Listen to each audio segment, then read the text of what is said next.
اعوذ باللہ من الشیطان اللعین الرجیم بسم اللہ الرحمن الرحیم۔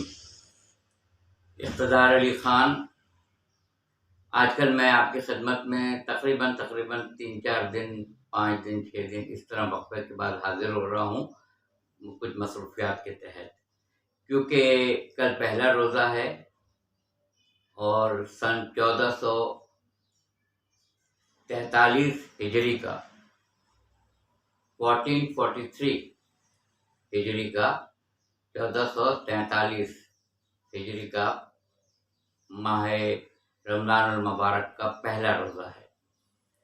اس سب کی میں ہدیہ تہنیت تمام اپنے سننے والوں کو، چینل دیکھنے والوں کو، میری کلپ دیکھنے والوں کو، کمنٹس کرنے والوں کو، تمام اہل ایمان کو، اہل اسلام کو، اہل مودت کو دل کی گہرائیوں سے مبارکباد پیش کرتا ہوں سب سے پہلے تو۔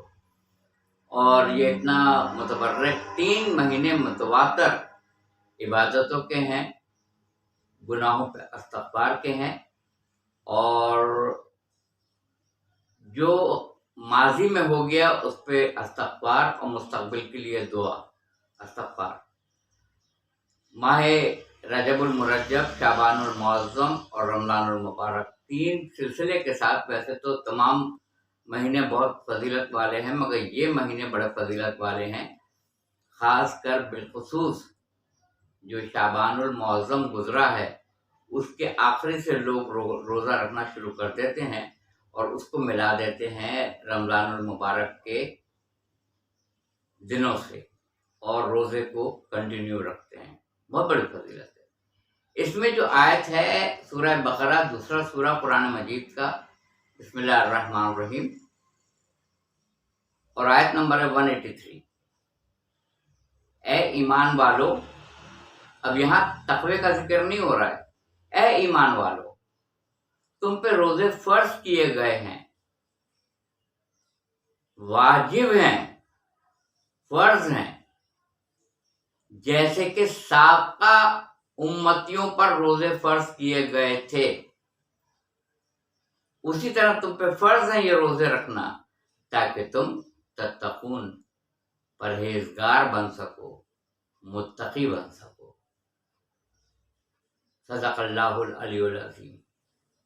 تو یہ جو ماہ رمضان المبارک ہے اس کی آیت سورہ بقرہ، دوسرا سورہ، آیت نمبر 183، اس میں صاف صاف یہ ہے کہ تم پہ روزے فرض کیے گئے ہیں اے ایمان والو، اے متقیو نہیں، اے ایمان والو روزے فرض کیے گئے ہیں جیسے کہ تم سے پہلے امتیوں پر روزے فرض کیے گئے تھے تاکہ تم پرہیزگار بن سکو، متقی بن سکو۔ تو ایمان والوں سے خطاب ہے کہ روزے رکھیں، اور روزہ کہاں پہنچائے گا؟ پرہیزگاری کی طرف پہنچائے گا، تقوی کی طرف پہنچائے گا۔ اب میرے سمجھ میں یہ بات نہیں آتی ہے کہ میں ایک چھوٹا سا طفل مکتب طالب علم، قرآن فہمی کا ذوق اور شوق رکھنے کے باوجود اس نہج کو پہنچنا اور سمجھنا کتنا دشوار ہے کہ بھوک اور پیاس کو برداشت کرنا سحری کے وقت سے لے کے افطار کے وقت تک، اور وہ جائز چیزیں جو حرام بھی نہیں ہیں ان کا کھانا پینا روک دینا۔ پانی پینا حرام نہیں ہے مگر روزے کے دوران منع ہے۔ کھانا پینا جو جائز ہے، کھانے کی چیز جو جائز ہے، اللہ تعالیٰ نے جائز کی ہے، وہ سحری سے افطار تک استعمال کرنا ممانعت ہے۔ جائز چیزوں کو سحری کے وقت سے لے کے غروب آفتاب تک، وہ آپ کے اوپر اللہ تعالیٰ نے اس کی حد لگائی ہے کہ اس کا کھانا پینا منع ہے۔ حلال چیزیں اتنے اوقات میں ممنوع ہے استعمال کرنا۔ تو اس کا تعلق تقوی سے کیا ہے؟ اس کا تعلق تقوی سے کیا ہے تاکہ تم تقوی اختیار کر سکو۔ پہلے تو یہ بات ہے کہ ایمان والوں سے جب خطاب کیا گیا تو وہ تقوی نہیں رکھتے تھے، تقوی نہیں تھا ان کے پاس، تو کہا روزے رکھو تاکہ متقی بن سکو۔ پہلا نقطہ تو اس میں یہ ہے، جس نے خشوع و خشوع کے ساتھ روزے سارے رکھے، عبادات الہیہ میں روزے شب بسر کیے، گناہ کبیرہ سے استغفار کیا، توبہ کی، اور اس منزل پہ پہنچ گیا جس منزل پہ اللہ تعالیٰ کی ذات اپنے بندے کو عبد کو دیکھنا چاہتی ہے، تو وہ تقوی کی منزل ہے، وہ تقوی کا مقام ہے جہاں پہنچنے کا حکم ہے رمضان میں۔ آپ پیاسے رہیں گے تو آپ کو وہ پیاسے یاد رہیں گے دن بھر کے جو شدید ترین گرمی میں اپنا کاروبار کرتے ہیں اور بھوکے اور پیاسے رہتے ہیں۔ آپ کھانا نہیں کھائیں گے اتنے عرصے میں تو آپ کو دوسروں کی بھوک یاد رہے گی کہ کتنے کروڑوں ایسے ہیں جو بھوکے سو جاتے ہیں، جن کو ایک وقت کا کھانا بھی میسر نہیں آتا ہے۔ تو آپ کو دوسرے کے لیے صلہ رحمی کا جذبہ پیدا ہوتا ہے، اسی لیے آپ کو کہا گیا ہے روزہ رکھنے کے لیے۔ اور اس شہری کے وقت سے لے کے غروب آفتاب تک ممانعت اس لیے ہے کہ میں یہ دیکھنا چاہتا ہوں کہ میرے حکم کو کتنے اہل اسلام، اہل ایمان مانتے ہیں اور سخت دل سے اپنے ماضی کے اوپر جو اس نے گناہ کیے ہیں استغفار کرتے ہیں، توبہ کرتے ہیں۔ اور پھر توبہ اس لیے نہ کی جائے کہ ہم آج بیٹھ گئے مصلی پہ، توبہ استغفار کی تسبیح پڑھ لی، توبہ کر لیا، اس کے بعد سے جیسے ہی رمضان ختم ہوا ویسے ہی شیطان سنائے کہ بند کر دیا جاتا ہے۔ میں سب سے ایک بات کہتا ہوں، شیطان ضرور بند کر دیا جاتا ہے مگر شیاطین کھلے رہتے ہیں۔ شیاطین انسان کو وسوسہ ڈالتے ہیں، شیاطین انسان کو بہکاتے ہیں، شیاطین نفس امارہ کو نفس لوامہ پہ غالب کرتے ہیں، شیاطین ان کو غلط کاموں کے اوپر اکساتے ہیں۔ تو شیاطین بند نہیں ہوتے ہیں، ان کا سرپرست جو ہے شیطان وہ بند کر دیا جاتا ہے۔ تو جیسے ہی رمضان ختم ہوتا ہے تو ایسا لگتا ہے واقعی دروازہ کھل گیا اور شیطان پھر جو عدو مبین ہے، کھلا ہوا دشمن ہے سورہ یاسین کے حساب سے، وہ پھر دوبارہ سے آ گیا ہے۔ اس کی زندہ مثال یہ کہ جیسے ہی روزہ ہم نے افطار کیا ویسے ہی اب ٹیلی ویژن کے آگے آپ بیٹھ جائیے، میوزک بھی چلے گی، نغمے بھی چلیں گے، شوشا بھی شروع ہو جائے گا، اس کے اندر گانے بجانے بھی شروع ہو جائیں گے۔ میں یہ کہتا ہوں کہ روزے سے پہلے نماز پڑھی جائے، نوافل ادا کیے جائیں، تلاوت کلام پاک کی جائے، روزہ افطار کیا جائے، اس کے بعد لوگ تراویح پڑھنے والے تراویح پڑھیں، گھر میں تراویح پڑھنے والے قرآن پڑھنے والے گھر میں قرآن پڑھیں، مسجد میں تراویح پڑھنے والے مسجد میں جا کے تراویح پڑھیں۔ قرآن کا پڑھنا بھی باعث ثواب ہے، چومنا بھی باعث ثواب ہے، سر پہ رکھنا بھی باعث ثواب ہے، اس کو پڑھ کے اس پہ عمل کرنا تو سپرلیٹو ڈگری ہے، بہت بہترین ہے۔ مگر یہ ہے کہ اس کے بعد شیطان کھل جاتا ہے اور ڈرامے چل رہے ہیں اور ناچ گانے چل رہے ہیں اور موسیقی چل رہی ہے اور ایسا طوفان بدتمیزی کے الامان الحافظ۔ لگتا ہی نہیں ہے کہ ماہ رمضان المبارک کے یہ دن روزے شب گزر رہے ہیں۔ ہم نے اتنا گناہ کیا، اتنا گناہ کیا ہے کہ ہم مصلی سے اگر سر نہ بھی اٹھائیں تو بھی کم ہے، کیونکہ ہمارے ہاتھ، پیر، زبان، آنکھ، کان سب گناہ آلود ہے، آلودہ ہے گناہوں میں۔ یہ آنکھ، اللہ کہتا ہے یہ آنکھ ہے دیکھتی نہیں ہے، یہ کان ہیں یہ سنتے نہیں ہیں، یہ دل ہیں جو غور نہیں کرتے ہیں، فکر نہیں کرتے ہیں۔ تو روزے سے آنکھ میں بصیرت دونوں مختلف چیزیں، بصارت دیکھنا، مطلب روشنی، بصیرت اس کا اصل محور ہونا چاہیے، بصیرت آنی چاہیے۔ اس آنکھ سے دیکھے جس سے کہ بصیرت پیدا ہو، اس قلب سے دیکھے جس کو آفیدہ کہا ہے، مطلب ہے غور و فکر کرنے والا دل، آفیدہ۔ اور اذن کان، وہ کان ہوں جو کہ وہ چیز سنیں جس کو سننے کے لیے اللہ تعالیٰ نے حکم دیا ہے، وہ سنیں ہم۔ اور دوسری بات یہ ہے کہ اس میں طاق رات آتی ہے جو تمام مہینوں کی راتوں سے افضل ترین ہے، سورہ قدر ہے۔ بسم اللہ الرحمن الرحیم، انا انزلناہ فی لیلۃ القدر وما ادراک ما لیلۃ القدر، لیلۃ القدر خیر من الف شہر، تنزل الملائکۃ والروح فیہا بإذن ربہم من کل امر، سلام ہی حتی مطلع الفجر۔ ملائکہ اور روح نازل ہوتے ہیں کل امر لے کے، کل احکامات لے کے۔ میں پہلے بھی کہہ چکا ہوں کہ روح ایک مخلوق ہے، جا کے مطالعہ کر لیجیے گا۔ روح ایک مخلوق ہے، ملائکہ اور روح یہ دونوں نازل ہوتے ہیں، مطلع الفجر تک ان کا نزول ہوتا ہے، اور یہ کل امر لے کے آتے ہیں۔ یہ کس پہ امر آتا ہے؟ یہ احکامات کس کے اوپر آتے ہیں؟ کوئی حاکم نکل کے بولا ہے کسی نے تاخراتوں میں کہ کل ملائکہ میرے یہاں آئے تھے؟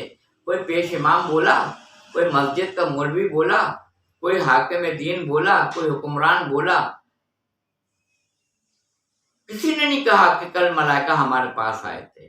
تو یہ احکامات کس کے پاس آتے ہیں؟ کل امر لے کے، امر حکم کل امر لے کے آتے ہیں۔ کس کے پاس آتے ہیں؟ صاحب امر کے پاس۔ اب یہ آپ کو سوچنا ہے کہ صاحب امر ہے کون، اور اس کو تلاش کرو۔ تو میں ہاتھ جوڑ کے پوچھوں، پروردگار عالم ساری تاریخیں تو نے بتا دی، ساری تاریخیں بتا دی، ساری چیزیں بتا دی۔ جہنم پہ 19 فرشتے ہوں گے یہ بھی بتا دیا، 13 تخت 8 فرشتے اٹھائے ہوئے ہوں گے یہ بھی بتا دیا، جنت کے اوپر 8 دروازے ہوں گے، جہنم پہ 7 ہوں گے یہ بھی بتا دیا، 7 آسمان ہے یہ بھی بتا دیا، 950 سال حضرت نوح علیہ السلام زندہ رہے یہ بھی بتا دیا، حضرت عزیر علیہ السلام 100 سال مرے ہوئے رہے یہ بھی بتا دیا۔ تو جب ساری چیز، اور 309 سال اصحاب کہف کے لوگ اس میں رہے غار میں، تو 309 سال اوپر اس میں رہے، سب تعداد جب تو بتا رہا ہے، سب کچھ 7 سمندروں کا تو بتا رہا ہے، سب کچھ بتا رہا ہے، تو تاخرات کی بھی تاریخ بتا دیتا کہ کون سی تاریخ ہے۔ کہا کہ نہیں، اس لیے نہیں بتاؤں گا، اس کو اس لیے مخفی رکھوں گا چھپا کے کہ زیادہ سے زیادہ لوگ عبادت کر کے اس تاخرات کو تلاش کر سکیں۔ تو زیادہ سے زیادہ اللہ چاہتا ہے کہ میں نیچے عرش کے آ جاتا ہوں، ہے کوئی مجھ سے مانگنے والا کہ میں اس کے احتیاج کو پورا کروں اور اس کی تمنا کو پورا کروں؟ اے جلد راضی ہو جانے والے، اے جلد راضی ہو جانے والے، کوئی ہے مجھ سے رجوع کرنے والا، کوئی ہے مجھ سے مانگنے والا؟ تو تاخرات کو نہیں بتا کے بھی ایک احسان یہ کیا ہے کہ زیادہ سے زیادہ لوگ تعداد میں عبادت کریں اور اس کو تاخراتوں میں اس کو شامل کریں۔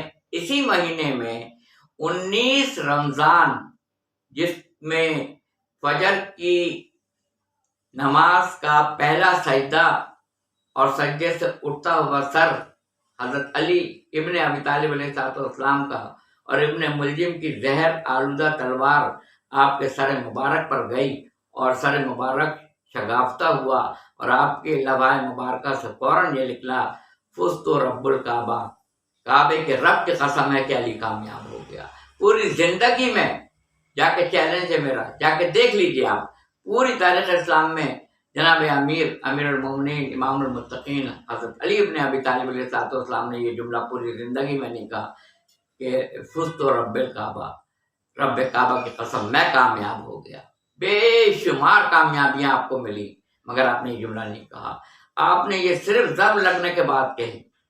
اس کی وجہ یہ تھی کہ جب میں سجدہ کر رہا ہوں تو مجھے خدا کہنے والے اور مجھے مسلمان نہیں جاننے والے خارجی سمجھ لیں کہ اگر میں مسلمان نہیں ہوتا تو یہ میں نماز کی حالت میں سجدہ کس کو کر رہا ہوں، نصیری سمجھ لیں کہ اگر میں خدا ہوں تو یہ میں حالت سجدہ میں سجدہ کرتے ہوئے جو میں یہ ضرب کھا رہا ہوں، تو یہ میں آخری وقت میں جب میں دنیا سے جا رہا ہوں تو میں یہ سجدہ کس کے لیے کر رہا ہوں؟ میں عبد ہوں، میں معبود نہیں ہوں، میں عبد ہوں۔ اس لیے آپ نے فوراً کہا فزت رب الکعبہ، رب کعبہ کی قسم علی کامیاب ہو گیا۔ یہ وہی 19 تاریخ رمضان کی آپ کو ضرب لگی، 20 کا دن گزرا، 19 کو ضرب لگی، 20 کا دن گزرا، 21 کو آپ کی شہادت ہوئی۔ انا للہ و انا الیہ راجعون۔ میں تمام اہل مودت، اہل ایمان کو اور اہل اسلام کو آمد ماہ رمضان المبارک کی دلی تہنیت و مبارکباد پیش کرتا ہوں، اور پروردگار عالم سے دعا گو ہوں ہمیں زیادہ سے زیادہ متقی عبادت گزار بننے کی توفیق عطا فرما، اور ہمیں ہر وہ کام کرنے کی توفیق دے جس سے تو راضی ہو جا، ہر وہ کام کرنے کی توفیق دے جو ہمیں تجھ سے قریب تر کر سکے۔ آج سے کل زیادہ ہم تجھ سے قریب ہو جائیں، کل سے زیادہ پرسوں ہم تجھ سے قریب ہو جائیں، ہمیں وہ اعمال بجا لانے کی توفیق دے جس سے تو ہم سے راضی ہو جا۔ اور یہی ہماری دعا ہے کہ کسی نے امام جعفر صادق علیہ السلام سے پوچھا تقویٰ کسے کہتے ہیں، تقویٰ کسے کہتے ہیں؟ امام آپ نے فرمایا متقی اسے کہتے ہیں کہ پروردگار جہاں دیکھنا چاہتا ہے وہاں سے غیر حاضر مت رہنا، اور جہاں دیکھنا نہیں چاہتا ہے وہاں موجود مت رہنا، اس لیے کہ یہ کائنات سجائی بنائی ہمارے لیے، یہ آسمانوں کو مسخر ہمارے لیے کیا، یہ چاہے کشتیاں جو سمندر میں چلتی ہیں تمہارے لیے ہم نے بنائی، یہ سمندر میں جتنی خوراکیں کھانے کے لیے تمہارے لیے بنائی، جتنے شجر ہیں یہ تمہارے کھانے پینے کے لیے، جتنی سواریاں ہیں تمہارے آرام کے لیے، ساری چیزوں کو کائنات میں تمہارے لیے سجایا اور تم کو اپنے لیے سجایا کہ میں احسن الخالقین ہوں۔ تمہیں میں نے بنانے کے بعد ملائکہ سے کہا، ابلیس سے کہا سجدہ کرنے کے لیے، عزازیل سے، سب نے سجدہ کیا، عزازیل نے سجدہ نہیں کیا اور وہ شیطان رجیم قرار پایا۔ ساری نعمتوں کو تمہارے لیے بنایا ہے میں نے، اور تم کو اے جن و انس تم کو میں نے نہیں خلق کیا سوائے اس لیے کہ اپنی عبادت کے لیے تم کو خلق کیا ہے، کہ میں ایک چھپا ہوا خزانہ تھا، میں نے چاہا کہ پہچانوایا جاؤں تو اے رسول صلی اللہ علیہ وآلہ وسلم میں نے آپ کو مبعوث کیا۔ تو رمضان المبارک اللہ تعالیٰ سے معافی مانگنے کا بہترین اعلیٰ مہینہ آ رہا ہے۔